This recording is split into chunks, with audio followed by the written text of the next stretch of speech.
जय महाराष्ट्र. मी स्मित तुमचा सर्वांचा पुन्हा एकदा खूप खूप स्वागत करतोय आजच्या आपल्या एका नवीन व्हिडिओमध्ये. आजचा जो व्हिडिओ आहे हा खास करून आहे उबरच्या पासवरती. उबरने आपल्या पासची किंमत म्हणजे आजपासून 13 नोव्हेंबर पासून पासची किंमत वाढवली आहे. आता जे नवीन पासची किंमत आहे ते मी तुम्हाला सांगतोय. नवीन पासची किंमत आहे 24 तासासाठी 165 रुपीज प्लस GST, म्हणजे अप्रॉक्सिमेट 200 रुपयेपर्यंत एका दिवसाचा पास जातोय. त्याचबरोबर जो 3 दिवसाचा पास होता म्हणजे 72 तासांचा, तो जो पास आहे तो जाणार आहे 409 रुपयेपर्यंत. आणि त्याचबरोबर GST पण त्याला ॲड होणार आहे, म्हणजे तो पास अप्रॉक्सिमेट जात आहे 480 रुपयेपर्यंत. ह्याच्या आसपासची रक्कम असणार.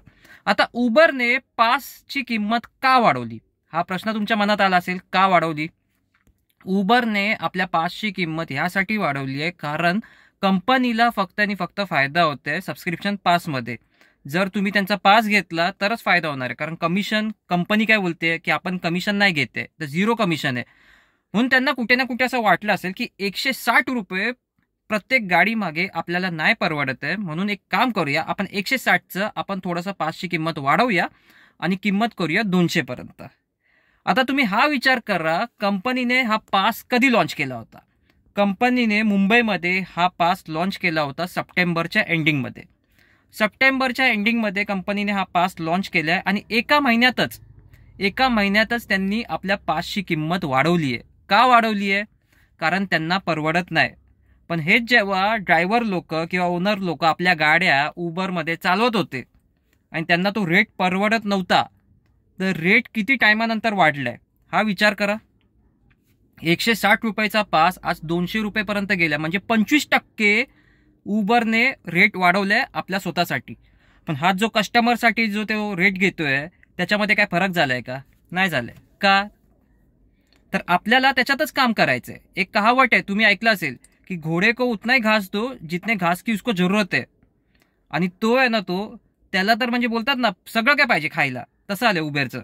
आता उबरने हा जो पास लॉन्च केलाय ह्याचं मी एक स्क्रीनशॉट लावणार आहे, म्हणजे तुम्हाला एकदम क्लिअरली कळेल. तर ह्याच्यामध्ये मला फक्त एकच डाऊट आहे. आता आपल्याकडे गाडी आहे ऑरा, ही सिडॅन गाडी आहे. तर सिडॅन गाडीचा रेट हा वाढलेला आहे एवढं समजतंय.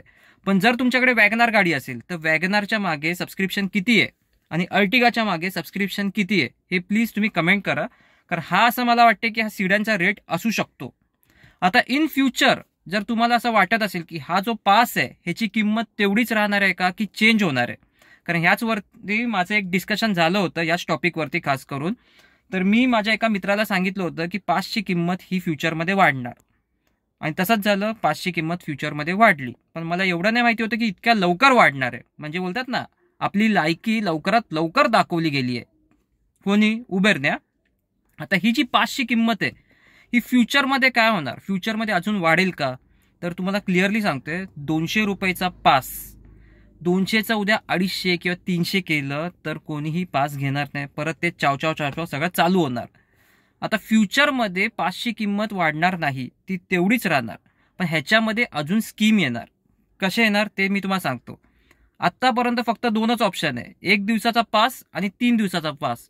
फ्युचरमध्ये हे लोक तुमच्यासाठी खास करून महिनाभराचा पास आणणार, आणि तो पास जो असेल तो नॉर्मल पर डेच्या पासपेक्षा थोडीशी त्याची किंमत कमी असेल. म्हणजे कंपनीने काय केलं, कंपनीने अगोदर तुम्हाला स्वस्तात काम करायची सवय लावली. 160 रुपयाच्या पासमध्ये तुम्हाला ती सवय लावली. आता 200वाल्या ह्याच्यात तुम्हाला सवय लावते, आणि 200वरून नंतर डायरेक्टली तुम्हाला मंथली पॅकेज जो आहे तो दाखवणार. सिम्पल तुम्हाला सांगतो, तुम्ही कोणत्या पण शॉपिंग मॉलमध्ये जा शॉपिंग करायला. तुम्ही एक बडवायझर घेतली 250ला पडते, 2 घेतल्या तर 500ला पडेल. पण हाच जर तुम्ही पूर्ण कॅरेट घेतला 12चा, तर 12चा कॅरेट कितीला पडेल? थोडासा डिस्काउंट पडतो ना त्याच्यात, 2,500-2,000च्या आसपास पडतो 2,500चा कॅरेट. तर सेम इकडे पण तोच रूल आहे की कंपनी काय विचार करते की आपला जो पास आहे तो 200 रुपयाचा पास आहे, तो पर डे एखाद्या व्यक्तीला महाग पडेल, आणि तो नंतर इनडायरेक्टली आपला महिनाभराचा जो पास आहे तो विकत घेणार. आणि तो महिनाभराचा पास ह्यांचा मॅक्झिमम मी तुम्हाला सांगतो 5,000 ते 4,000 रुपयेपर्यंत फ्युचरमध्ये ह्या पासची किंमत असेल. स्टार्टिंगला 2 ते 2,500पासून ह्यांचा पास लॉन्च होणार, पण नंतर इन फ्युचर 5,000पर्यंतची किंमत असणार. म्हणजे हे कसं आलं माहिती आहे, तुम्हाला काम करायचं असेल तर करा, करायचं असेल तर 5,000 रुपये आम्हाला द्या. आता कंपनीने हा जो विचार केलाय हा मला आता काय वाटतं माहिती आहे, ते मी माझं सजेशन देणार आहे खास करून ह्या विचाराबद्दल, की हा विचार जो आहे कंपनीने केला सबस्क्रिप्शनचा, हा मला पूर्णपैकी चुकीचा वाटतोय. सबस्क्रिप्शन प्लॅनचा जो रेट आहे तो थोडासा कमी असायला पाहिजे. त्याचबरोबर ह्याच्यामध्ये जर सबस्क्रिप्शन प्लॅन एखाद्या व्यक्तीला किंवा ड्रायव्हरला किंवा ओनरला नाही घ्यायचा असेल तर त्याच्यासाठी नॉर्मल सिस्टम असायला पाहिजे. म्हणजे मी एखादी बुकिंग मारली तर त्याच्यामागे तुम्ही तुमचं 25% किंवा 20% 30% जे काय कमिशन असेल ते कट करा, पण सबस्क्रिप्शन प्लॅन ॲक्टिवेट नको करा. हा माझा पहिला मुद्दा आहे. त्याचबरोबर सेकंड थिंग असं आहे की जे पण हे सबस्क्रिप्शन प्लॅन आहे ह्याचा रेट थोडासा कमी असायला पाहिजे, एवढा पण जास्त हाय नसायला पाहिजे. हा सेकंड मुद्दा आहे. आणि तिसरा मुद्दा हा मेन सगळ्यात जास्त मेन, की सबस्क्रिप्शन प्लॅन जरी असलं तरी पण कंपनी काय करते, कंपनी TDS ह्याच्या नावाखाली परत टॅक्सेस, परत कस्टमरकडून वेगळं काहीतरी बोलतात ना कमिशन, कस्टमर कमिशन, असं काय ना काय लिहून येते. आता कालची जी ट्रिप होती त्याचं मी तुम्हाला एक उदाहरण देतो, ह्याचं पण मी स्क्रीनशॉट लावीन हवं तर कस्टमरकडून आपल्याला जो बिल भेटलं आहे आणि त्याच्यानंतर कस्टमरकडून जो कमिशन कट झालं आहे त्याच्यामध्ये तुम्ही बघाल तर जमीन आसमानचा फरक आहे. म्हणजे तुम्ही असा विचार कराल की कंपनीने किती बघा लुटलं ह्याच्यामध्ये कस्टमरला, आणि नंतर कस्टमर बोंबाबोंब करतो की कंपनीने एवढं घेतलं तेवढं घेतलं. हे बघा तुम्हाला सांगतो ट्रिप कोणती आहे.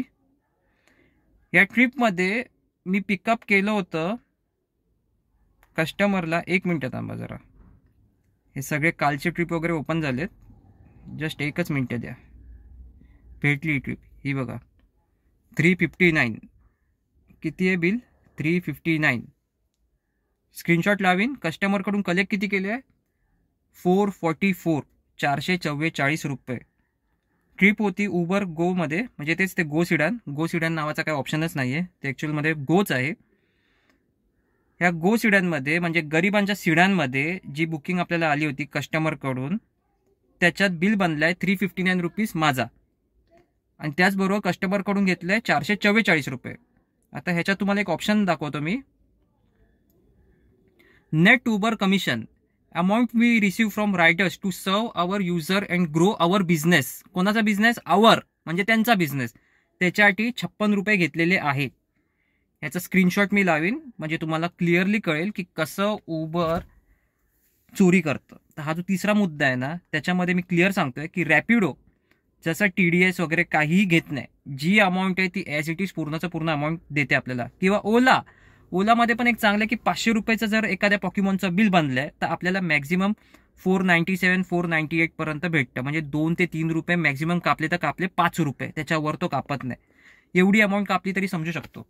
हा बघा हा शाना उबर कस्टमरकडून काय घेतोय, आपल्याला काय देतोय, म्हणजे बोलतात ना त्यांच्याकडून घेतोय अंडी आणि आपल्याला देतोय शाटी, तसं आलंय. तर ह्याच्यावर थोडंसं कुठे ना कुठे विचार केला पाहिजे. आणि इन फ्युचर ओलाचा जो सबस्क्रिप्शन प्लॅन आहे ज्याच्यात तुम्ही लोक आतापर्यंत मजा घेत असाल, तर ओलाचा सबस्क्रिप्शन प्लॅनमध्ये पण खूपच लवकरात लवकर चेंजेस होणार आहेत. ओलाचा सबस्क्रिप्शन प्लॅनमध्ये जो रेट आहे तो पण सेम असा चेंज होणार आहे, कारण हे दोघे कंपनी आहेत ना एकमेकांना कॉपी करतात. ह्यांनी जर डेस्टिनेशन दाखवायला चालू केलं तर तो त्याला कॉपी करतो. आता ह्यांनी रेट वाढवलाय, ओला पण वाढवणार. मग GST वगैरे हे सगळं काय नाही, गुड्स अँड सर्व्हिस टॅक्स. हे GST म्हणजे यांच्या स्वतःच्याच खिशात जात आहेत ते सगळे पैसे, आपल्याला काय नाही त्याच्यात भेटणार आहे. तसं वाला फंड आहे.